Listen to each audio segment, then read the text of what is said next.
Let me now introduce our speaker. Well, he actually needs no introduction.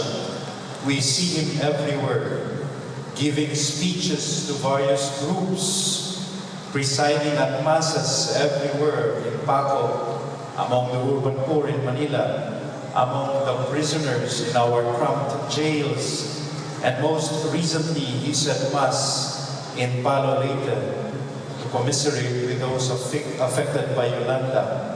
Kahit na po inulan, dahil wala lang bubong yung simbahan, tuloy pa rin ang misa, kaya si Cardinal basang-basa. We also see a lot of the Cardinal in the news, like when he joined the rally in Araneta against the pork barrel, or most recently in Rome at the unveiling of a statue of St. Pedro Calungsod in St. Peter's Basilica, where he got a bear hug from the Pope, who felt the Cardinal's pain for those who suffer at the wake of Super Typhoon Yolanda. Yes, my dear friends, our beloved Cardinal, ang walang kapaguran na Cardinal natin, needs no more introduction. I-update ko lamang po kayo. He now has 400,000 friends in Facebook. Wow. Amen. Sikat talagang Cardinal. And so, without further ado, my dear friends, let us welcome a global icon. Diba, Boston and New York and Vatican? A household name. CNN Vatican correspondent John Allen Colson, the rock star of the Catholic Church. Friends, let us all rise and welcome the Archbishop of Manila, our very own, our beloved Luis Antonio Cardinal Tagle.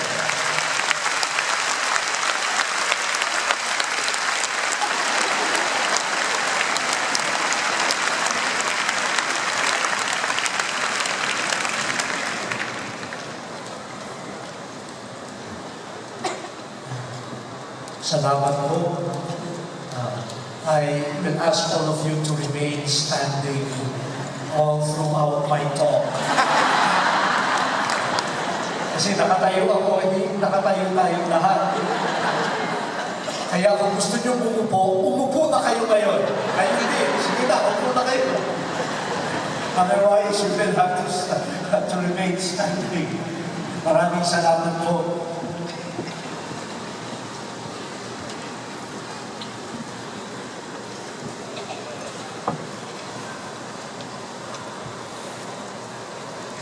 Salamat po kay Father Nono Alfonso para po sa makabagbagdamdamin na pagpapakilala niya. Parang hindi ako makapaniwala sa mga sinabi niya. Pero magandang pakinggan, kaya tinatanggap ko na. Maraming salamat din po sa inyo lahat na dumating ngayon. Yung nandun po, yung mga nandun sa puntok, ingat kayo, huwag kayong lulundag. Maraming salamat po. And Father Nono is right in saying that this is a day of prayer. And it is heartwarming to see many people wanting to pray, knowing that the event that we are preparing for Christmas is a spiritual event. And we cannot really fully enter the spirit of Christmas without prayer and communion with God. Kaya nagpapasalamat din po tayo sa Jesuit Communications, sa Smart Araneta, Coliseum, sa ating pong mga kaibigan sa Araneta Foundation para po sa pagbubuo ng Recollection na ito. At tayo rin po ay live na napapakinggan sa Radio Veritas Kaya binabati rin po natin ang lahat ng ating po mga kapanalig sa Radyo Veritas. Nakita ko po iba't ibang grupo ng mga tao, iba-ibang religious orders, iba-ibang mga seminaryo, nagkasama-sama po tayo ngayon. Mabuti po yan.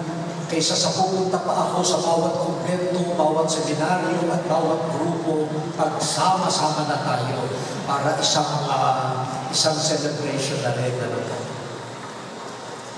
For this first part of our recollection, I would like to first dwell on the significance of Advent, which literally means coming, ang pagdating.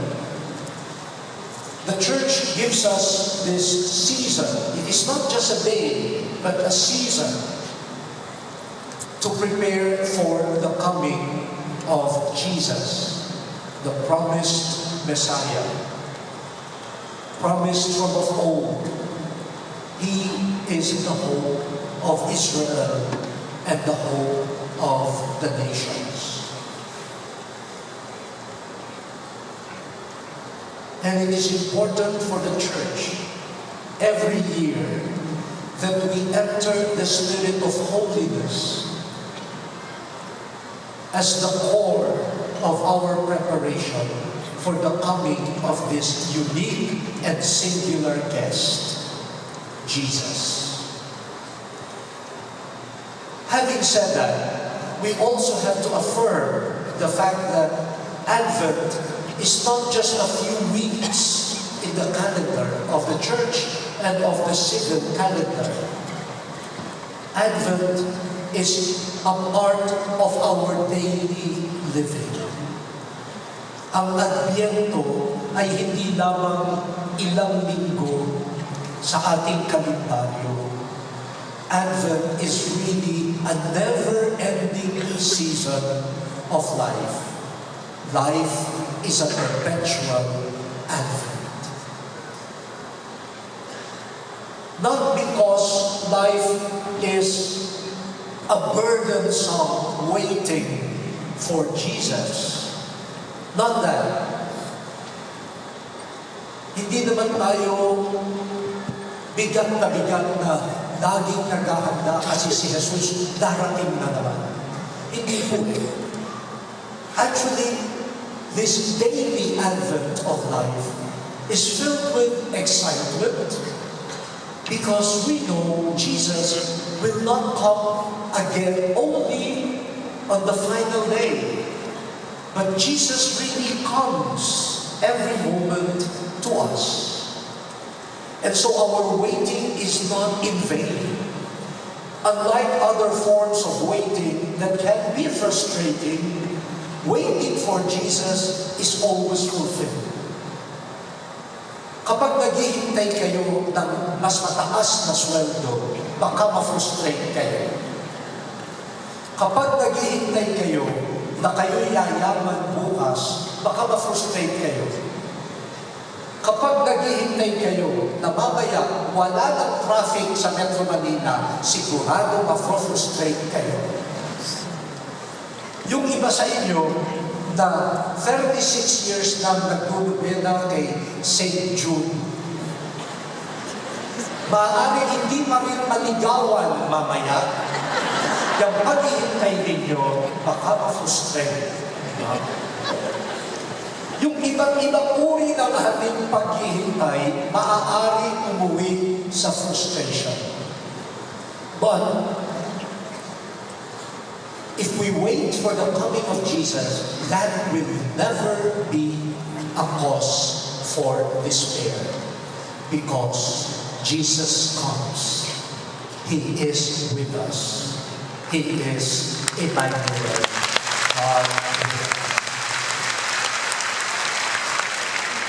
So it is a type of waiting that merits our preparation. Kung yun nga na mga pinaghahandaan that end in frustration, we invest time and resources preparing for them, why will we not give ourselves, preparing our minds and hearts and our communities to really be there when Jesus comes? But this assurance of faith is somehow questioned by some people in the wake of recent calamities. Human-made, because of violence. We remember Zamboanga. We remember the violence that happens on our streets. We remember the daily violence of hunger and poverty.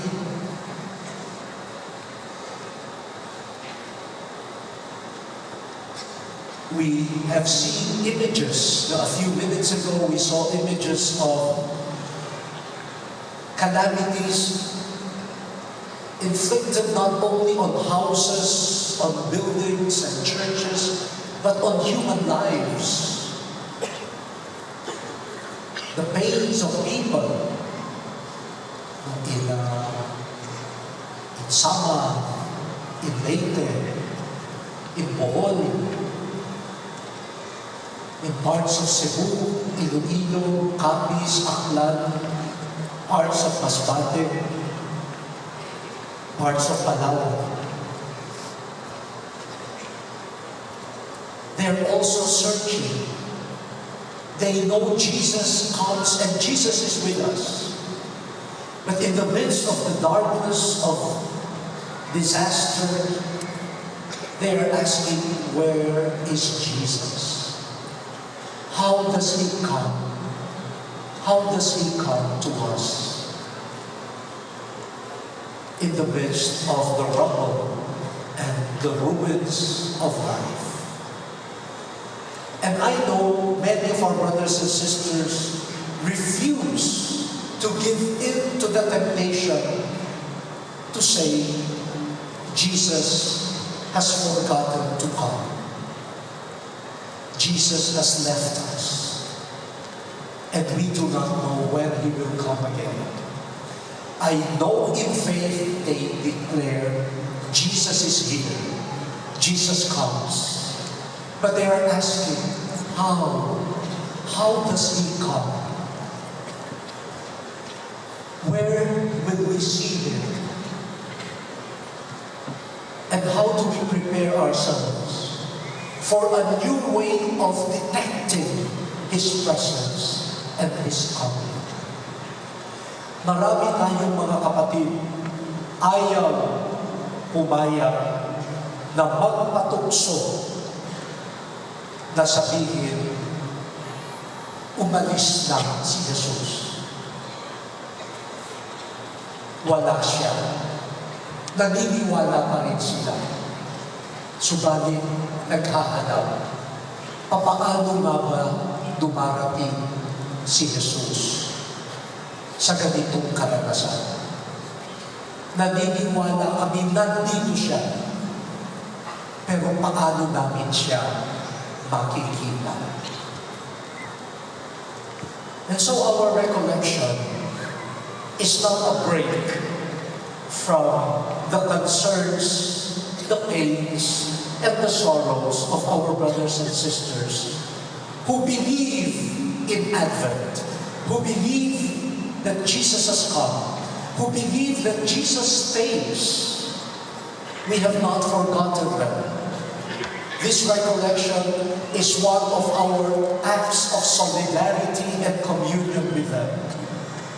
With them, for them, we will also search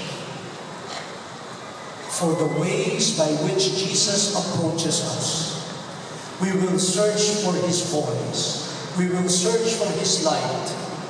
And we hopefully will be able to prepare ourselves for the hidden, the surprising ways by which Jesus comes as Word and as light. Salamat sa salita ng Diyos.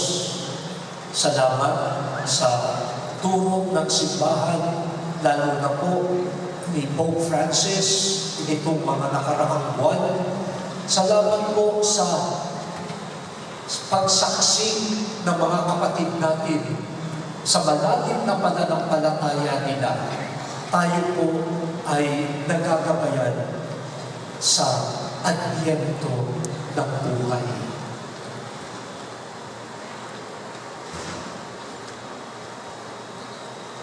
For this first portion of the reflection, I would like to focus on Jesus who comes bringing light through His Word. The light of God coming to us in the form of the Word of God. The Word of God. Alam po ninyo, ang dali-daling sabihin nito no? The Word as light. Your Word, O Lord, is a lamp upon my feet. Kinakanta-kanta pa yan Nako. Alam naman natin yan. Pero kapag nanggaling sa mga tao na dumaranas ng dilim, you believe that the Word of God really is light. And through the Word, Jesus advents. Jesus comes to us, bringing light through His Word. This is the grace of Advent. Jesus surely comes, even without our participation. Jesus will come, but His coming needs a response. His Word will be available. He will speak to us, bringing light to us through His wisdom and Word. But will He find people who will hear and will listen? Nandiyan po ang Advent. Darating si Jesus. Pero pag dumating siya, meron bang sasalubong? So He comes bringing light through His Word. That is for sure. Sigurado, garantisado yan. This is an Advent experience that will not be frustrated by Jesus. But will we be there to hear and, in fact, more deeply, to listen? Nagpapasalamat po ako sa mahigit 400,000 na nagla-like at nagfe-friends dyan sa Facebook.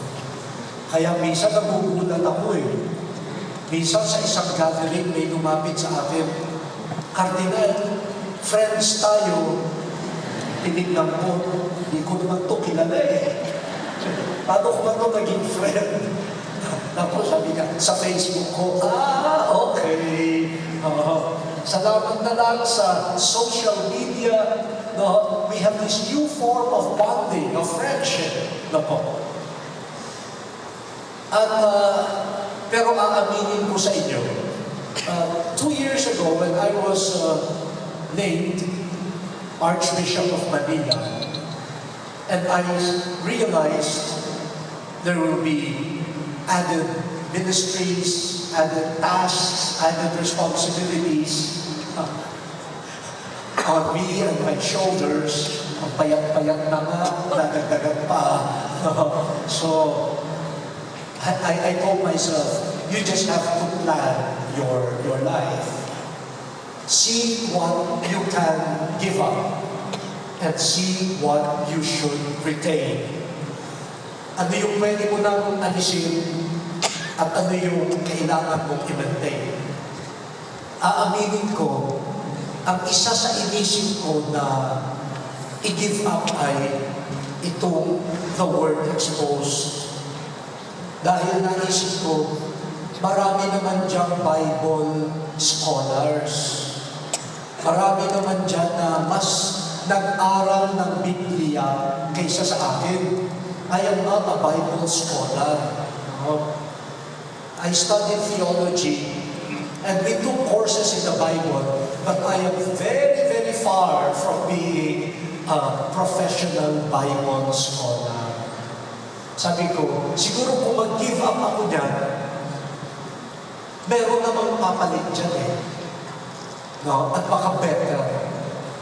But before I could write to our boss, the Reverend Nono Alfonso S.J., before I could even tell the immediate team that handles the word exposed, something made me change my mind. I was coming home from a meeting in Rome, and my flight had a layover in Dubai. Mahaba yun, mga 4 hours, 5 hours. So naghanap ako ng mabibilhan ng kape. Kasi I might fall asleep and miss my flight to Manila. So nakakita naman ako ng tindahan ng kape na mukhang kaya ko. Kasi yung ibang tindahan ng kape mukhang mamahalin eh. Baka iwanan ko na yung luggage ko para mabayaran lang yung kape. So nakita ko there is this coffee bar that clothes at affordable. So I ordered coffee and I noticed right away there were 2 persons handling the store, the bar, and one looked like a Middle Eastern person and one looked Asian. Sabi ko, baka Pilipino ito. Baka Pilipino. So I ordered, and this Filipino-looking guy gave me my coffee, the cup, and the change. Then he asked me, "Sir, are you a priest?" Sabi ko, "Yes." "Are you a Filipino?" "Yes." Then he turned to one corner and said, "Siya nga, hali kayo, siya nga."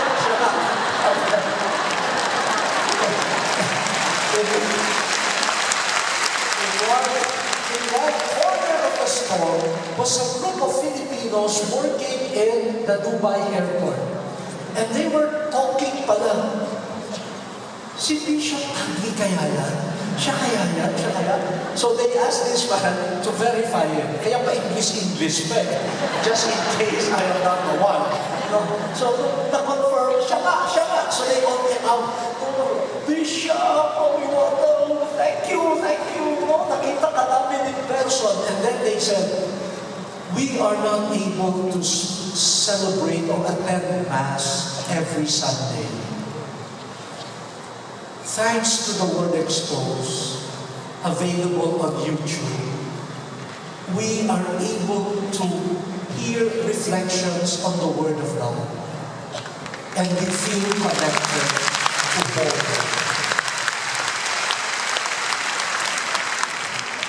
And then I suddenly realized,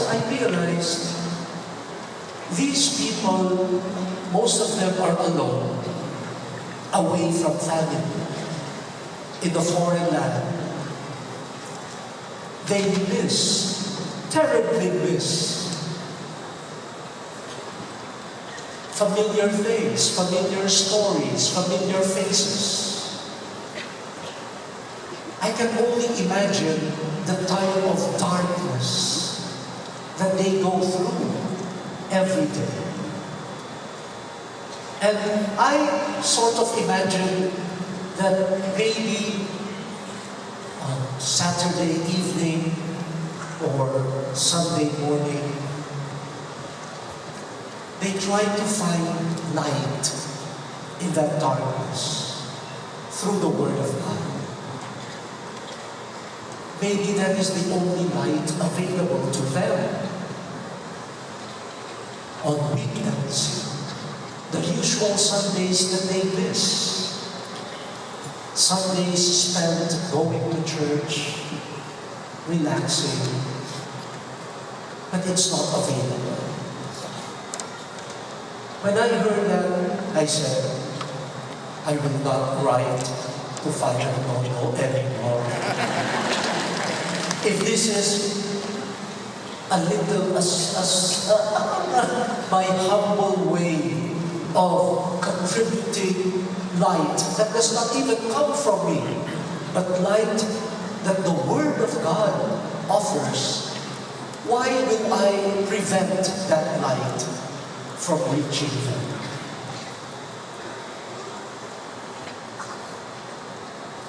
In daily living, my dear brothers and sisters, word, human word, even the sound that accompanies our words, or the letters by which the words are read and made available to us, the word comes to us as a gift.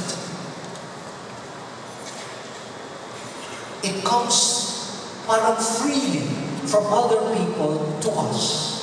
It is very rare that we have to force people to utter a word to us. In fact, most of the time, our problem is how to make other people stop.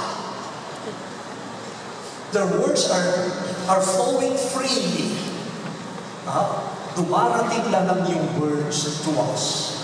Words advent. The words come to us as gift. Words reach us from outside, from others. It may not be a literal word.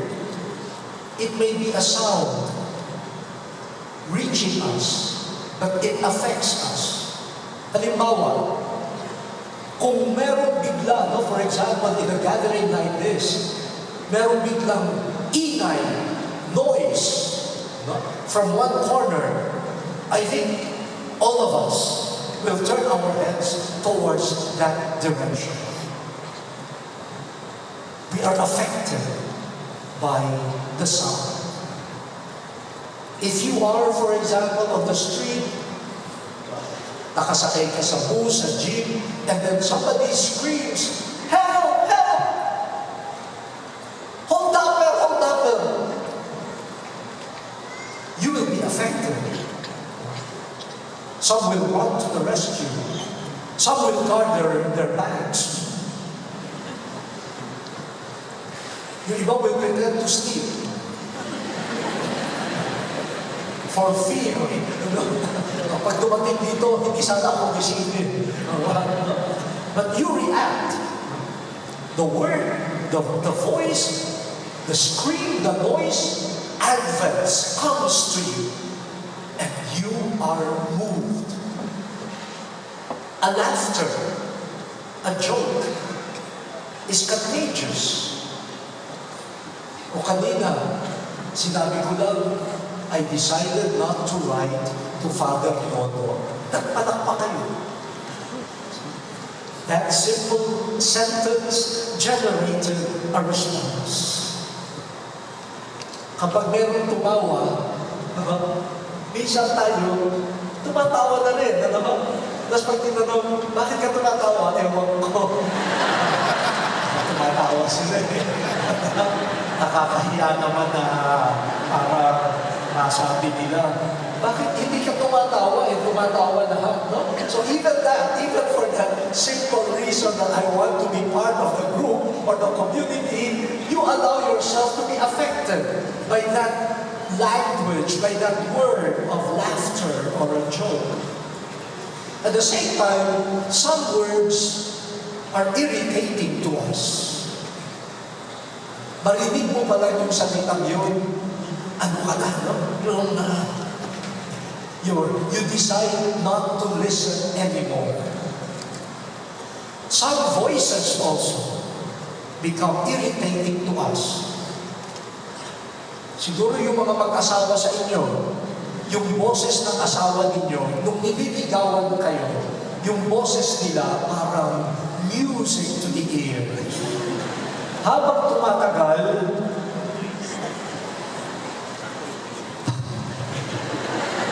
para na siyang symphony. Kayo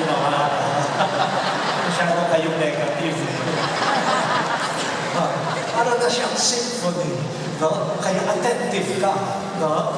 Pero minsan, yung mga students, pag nagsalita na yung teacher nyo, no? Anong word, anong voice advents or comes to you? Is it the voice of someone who cares? Or is it the voice of someone who will castigate you? Pope Francis is asking us, when the church opens its mouth, what word does the church utter? What voice is heard? Is it the voice of a judge or the voice of a mother? That's Advent in daily life. The Word comes to us in different forms, from different sources. The Word reaches us and affects us. The Word in daily life is a gift. Philosophers will say language is performative. Words are not just empty sounds or letters. Words effect something in the hearer. It performs. It does something.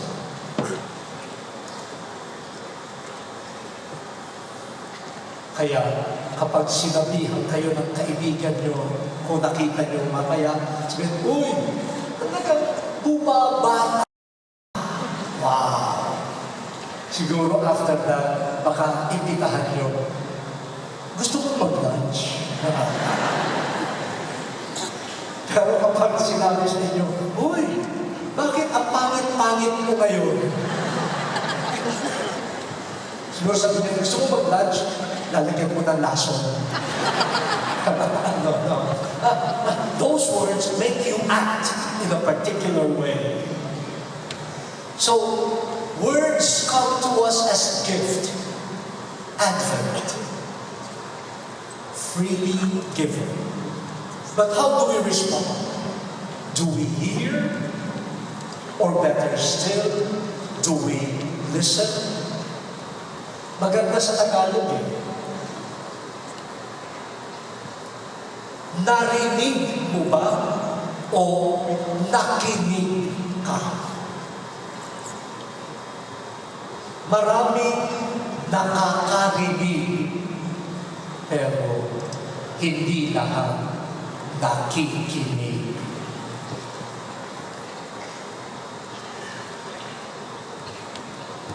Many are capable of hearing, but how many are really striving to listen? Narinig ko, pero napakinggan ko ba? This distinction between hearing and listening tells us that hearing is not just a natural faculty. We can choose what to hear. We can choose when to hear. Yes, the natural capacity is given if our ears don't have any problems. But hearing is not a natural affair. It is also a personal affair, meaning my person can decide what to let in to my heart and what to let out there. So, there are many words that come to us. But what is our personal stance? Ano ang iyong kabukasan sa salita na dumarating?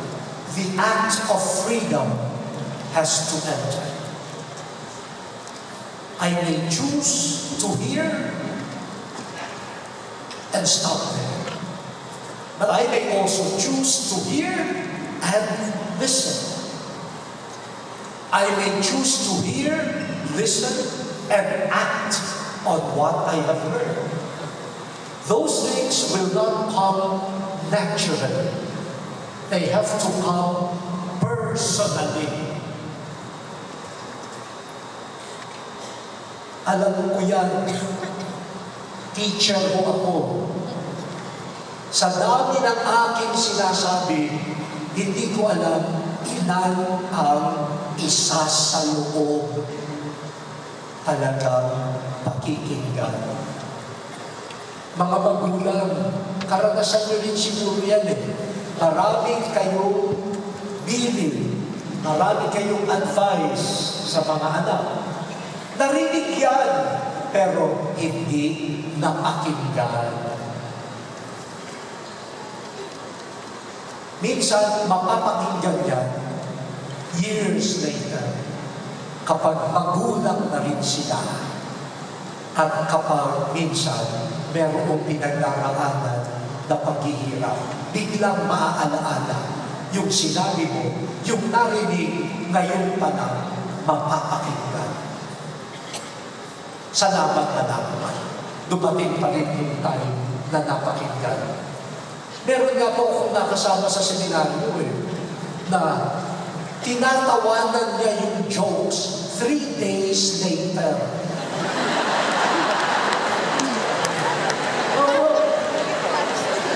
Nag-joke na yun, no? Tapos, bibilang ng araw, bigla na lang yung tatawa. Bakit?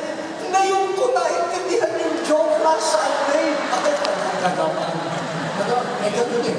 So, hearing is not a natural thing. Narinig eh. But listening, talagang pumasok sa isip, maunawaan sa kanya yung joke 3 days later.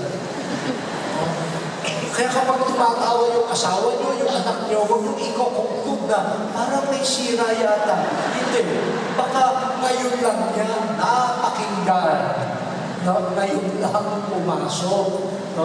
Pasalamat na rin tayo. Pumasok pa rin kahit pa paano. No?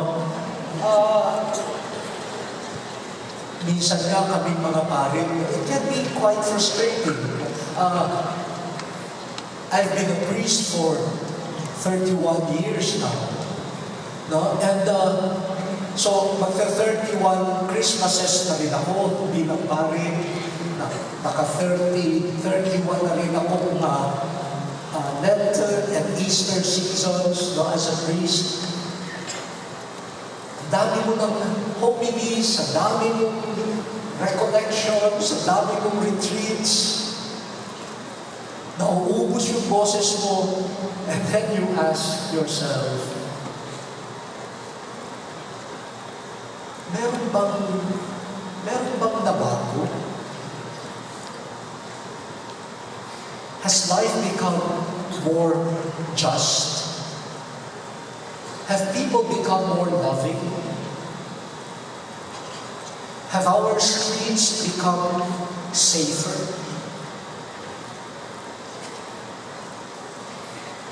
The Word of God is proclaimed every day, especially every Sunday.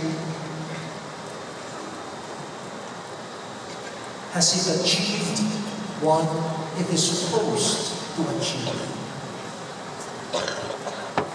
Baka maraming nakakarinig, pero baka kaunti ang nakikinig. Kasama na kami rin mga pari. Baka tinatanong ko ba, nakikinig ba rin kami sa aming salita? There are many causes for our failure to hear and failure to listen. And I will invite you to engage in some sort of examination of conscience, examination of consciousness. We have a daily experience of Advent. the Word of God comes to us through different persons, through events, of course, through the Bible. It is a free coming, a free gift of Jesus coming to us as teacher, bringing the light of His Word. But how deep is my capacity to hear and to listen? What blocked me from hearing and listening? Ano ang nagiging hadlang sa aking pakikinig sa salita ng Diyos? Just to give you some examples. Indifference to any word that comes from outside, from somebody else.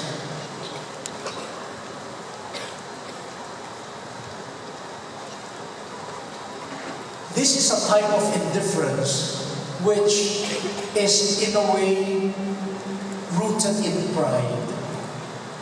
Yung bang my word is worth listening to, but your word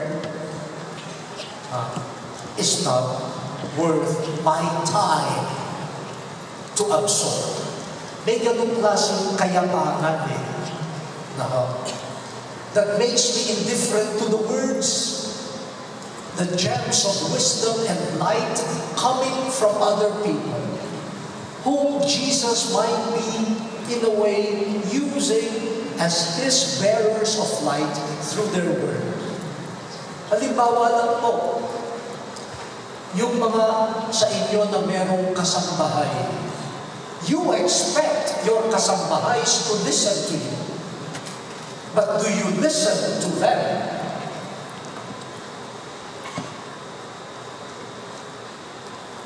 Minsan indifferent Sabihin, ako, nag-aral ako kasambahay lang siya. Uy, di ka nga marunong magluto. Siya ang marunong magluto. Pero ikaw ang nagmamando paano magluto, bakit ka dapat pakinggan? Ikaw ang pakinig sa kanya, kasi siya ang marunong.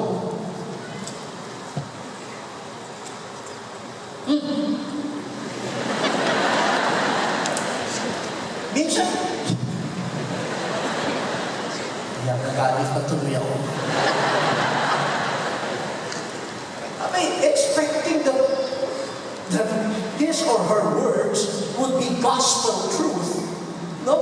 Well, siya naman, hindi naman niya alam yung sinasabi niya. At yung talagang nakakaalam, kapag nagpaliwanag, yun ang hindi pakikinggan. Baka yun na ang nakakaalam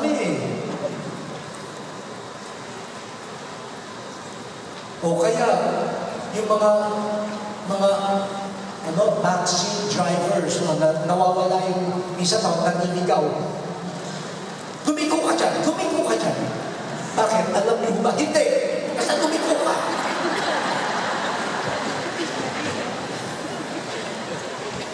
And then gusto niya pakikinggan siya kahit hindi niya alam yung direksyon. Pero yung nakakaalam, hindi pinapakinggan.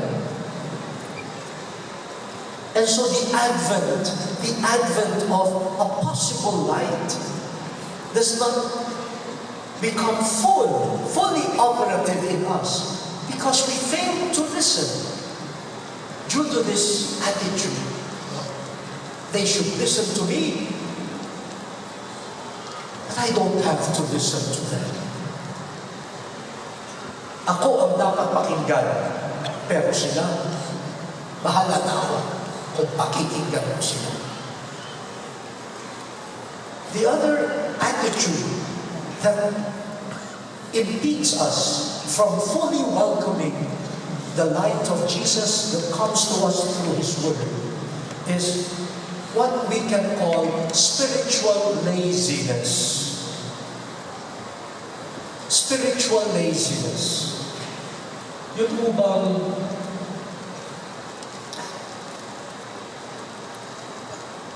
alam ko na yan. Alam ko na yan, kaya huwag nyo na akong pilitin na makinig ulit, no? O magbasa ulit, o mag-reflect. Paalam ko na yan.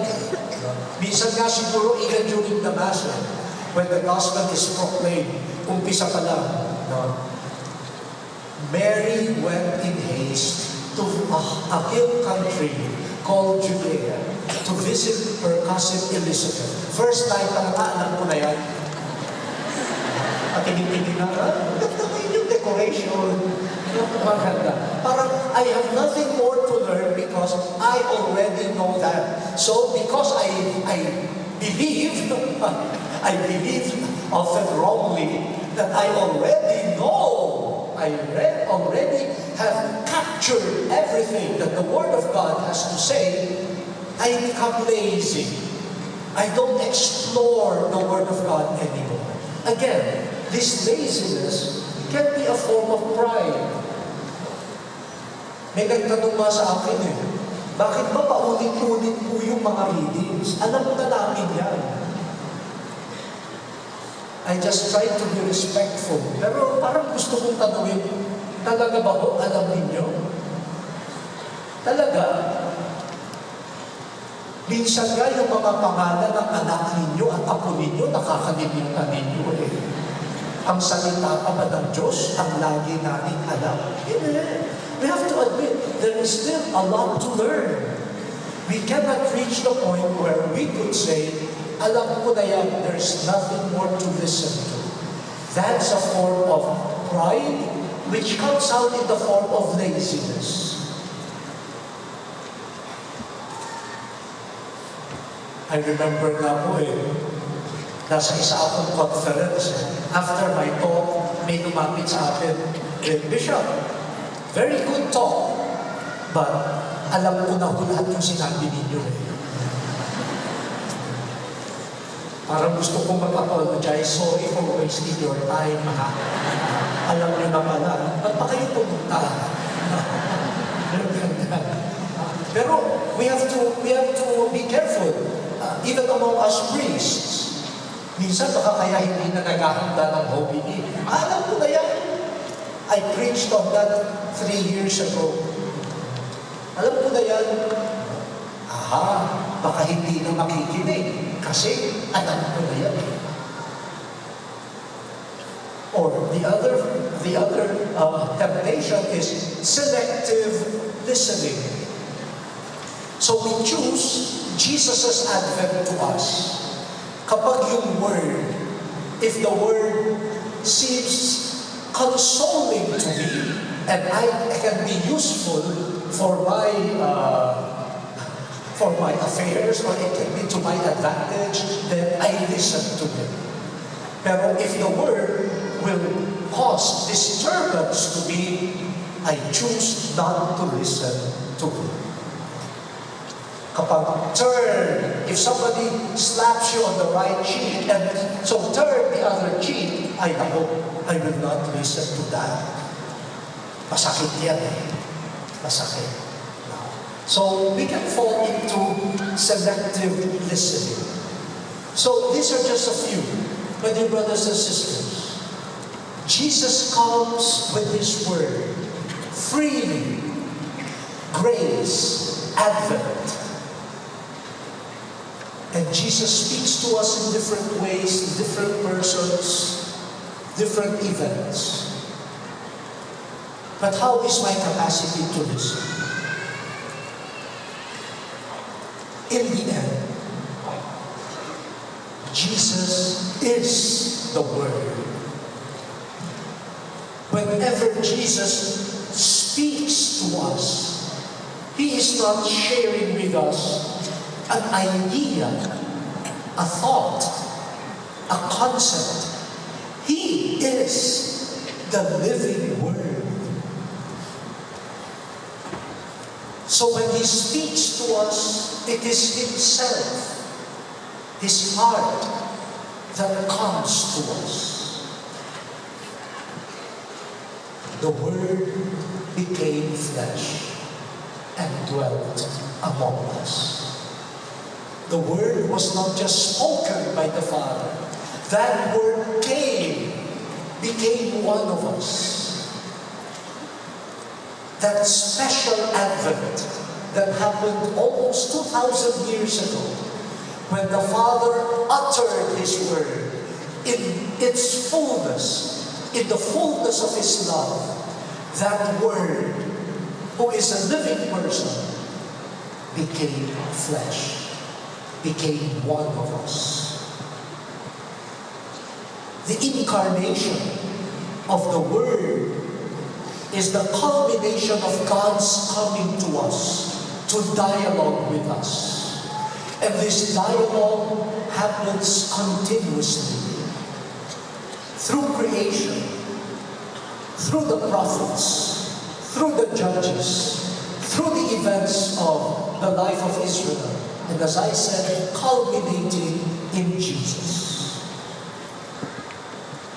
What is the word that advents to us in Jesus from the Father? Pope Francis says, it is a word of love. The advent, the coming of Jesus as word uttered by the Father, is the fullness of the word of love. It is not about any other content, but the love of God, the mercy, the compassion of God, that gives us hope, that gives us a reason to strive, that gives us meaning. For we know love is here. And God will not get tired uttering a word of love. And once uttered, that word remains.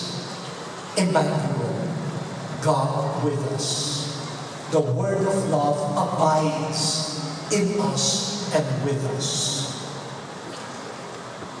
That's why this love is reliable. This word is dependable. Because it is a word of love. Even in our daily experience, anong salita ang inyong maaasahan? Yung salita ng pag-ibig. Yung tunay na pag-ibig.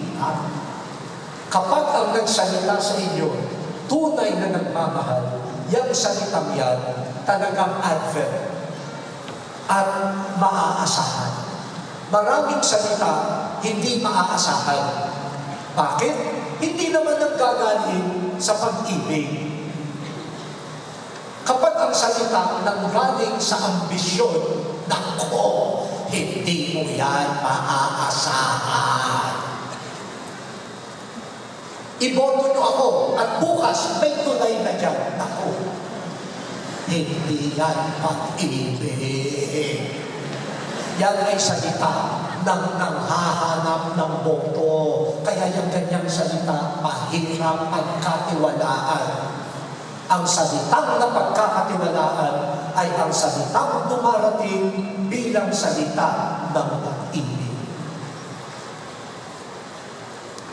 Certain love, reliable love, which in Jesus becomes the greatest word of love on the cross.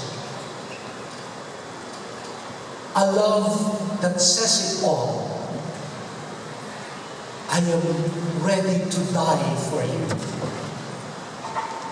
I will give my all for you. My body, my blood for you. And that was reliable. Sometimes I try to imagine, what if Jesus, after the Last Supper, and in the garden, was overpowered by fear, and he ran away. The supper does not lead to the cross. Then we can tell him, Jesus, your words in the supper are not reliable. Kasi hindi natupad in your final act of love on the cross. But Jesus bravely carry the cross and fulfill on the cross His words. This is my body for you. This is my blood for you. On the cross, you have the living word, the most reliable word of love. I will die for you. I am with you, even unto death. The Word, who is Jesus, is love, assuring us, you are loved. You are loved. You may be the greatest sinner, but I come to you as love, and I will whisper to you my words of love. Even if other people give you words of recrimination, words of judgment and condemnation, I will come to you as the word of love. I will die for you. When I imagine Jesus washing the feet of His disciples, remember, He washed the feet even of Judas. To love even the person who was plotting against Him. To love the person who was out there to grab His position. To love even the enemy. What a word. A reliable word. And it is this word that gives light and meaning to life. Other words, as I said, are unreliable because they come from false love or half-hearted love. Our Advent season, the daily Advent, and the special season is about the surest word of all, uttered by someone who died for you and me. And that word is reliable. Because of that word, all of our strivings have a meaning. Because of that assurance of love, even our pains, we know, have a meaning.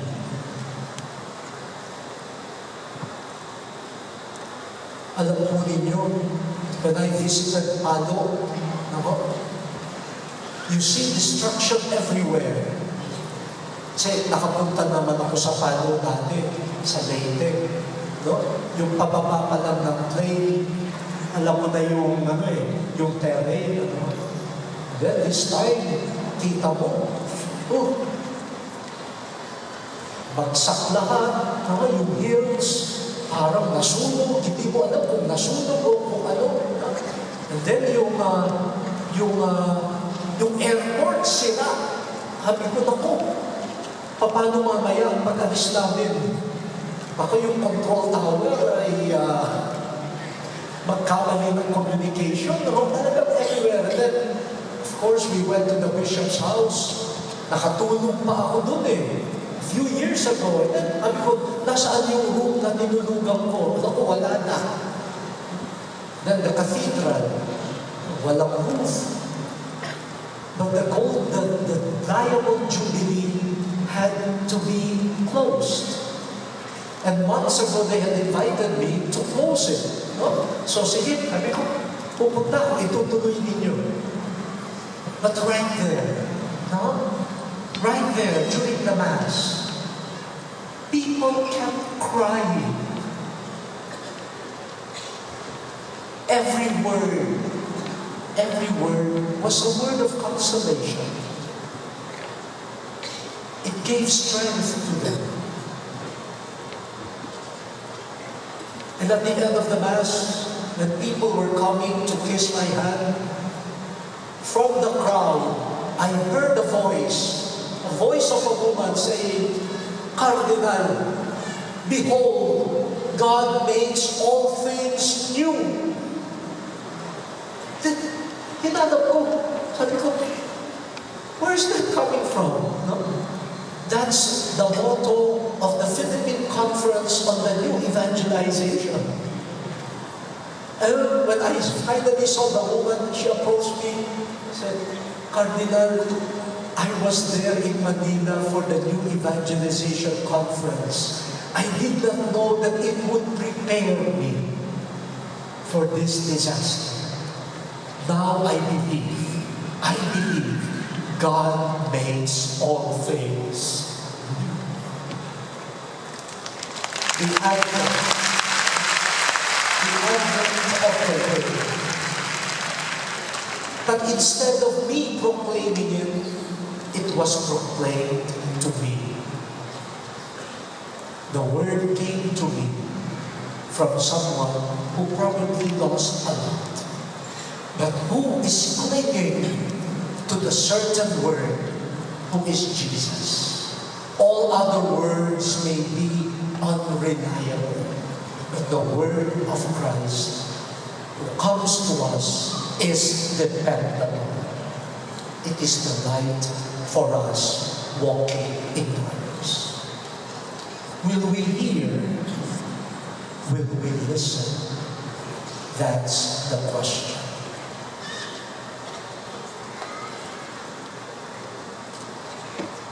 I will now invite you to pause. Let us spend a moment in silence. Recall the many times the Word of God has come to us. Advent.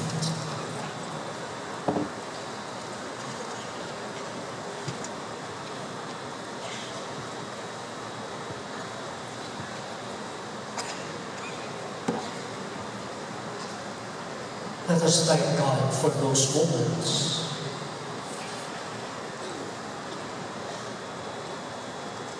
But did we hear? Did we listen?